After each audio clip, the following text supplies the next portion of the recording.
I was home alone for the week, as my family had gone on vacation, while I had to stay and work. It was around 2 AM, and I'd stayed up to watch a scary movie in the dark, in my basement. I was intent on really scaring myself, and seeing how far into terror I could really go, while still knowing I was safe in my own home. It was then that I heard pounding footsteps on the first floor. This was a common, annoying occurrence when my family was home. Every time they passed through the front hallway, past the basement door, I heard their footsteps. This time, fear immediately shot through me at the sound. My reflex was to turn the television off immediately. The basement door was up a flight of steps and around a corner, so whoever it was would not have seen any light. I heard the basement door handle click and turn as I sat in absolute darkness. I moved slowly so as to be absolutely silent and crawled behind our large television. As I passed it, inch by inch, I noted with panic that its black screen still dimly glowed.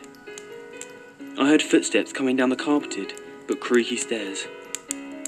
I froze in my hiding place, listening.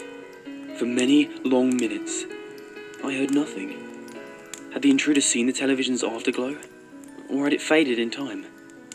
Was he standing in the pitch dark, listening for me?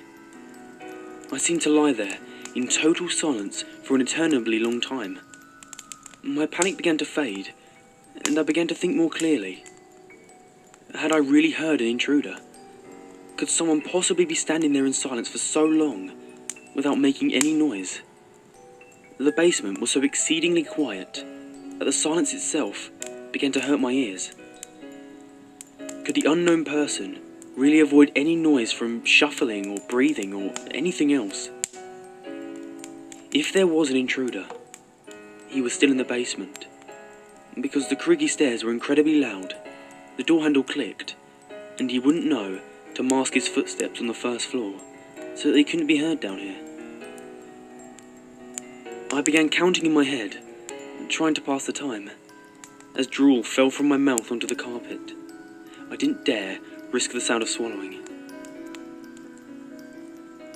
I reached 60 seconds once, twice, 30 times, 60 times. By now, my fear had faded, and I was more confused than anything. I estimated I had been crouched in the absolute black for almost 2 hours, and had still heard nothing. If there was an intruder, none of this made sense. Finally, I decided I'd have to make a move. If I did nothing, eventually the sun would come up and shine in through the small basement windows. And worse, I began to smell something horrible and cloying. Slowly, ever so slowly, I began inching my way towards the stairs by way of the walls.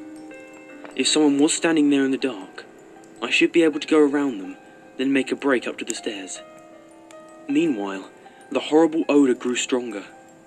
Had something died down here in the night? No living person would smell like that.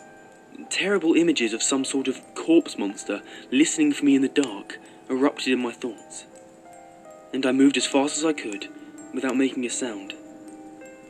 Just as I finally approached the stairs, there was an enormous clatter, as if something falling or collapsing on the floor. It was at this moment I leapt forward and crashed up the stairs, running out the open basement door and my wide open front door.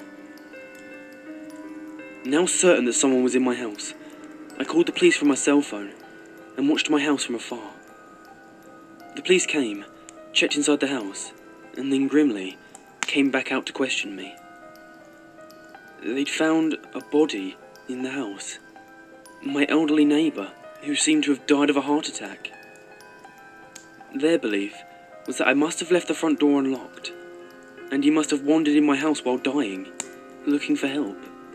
At first, I felt horrible, thinking that I had sat there in the dark while the old man literally died a few feet away. Then it occurred to me, what the hell was that noise of things falling that last prompted me to bolt up the stairs and out of the house? I asked the police, and they confirmed that the back door of the house had been left open as well, near a single bare footprint in the mud. Somehow, for some reason I'll never know, there was someone else in that basement with us, silent, waiting, and listening in the dark over the fresh corpse of an old man.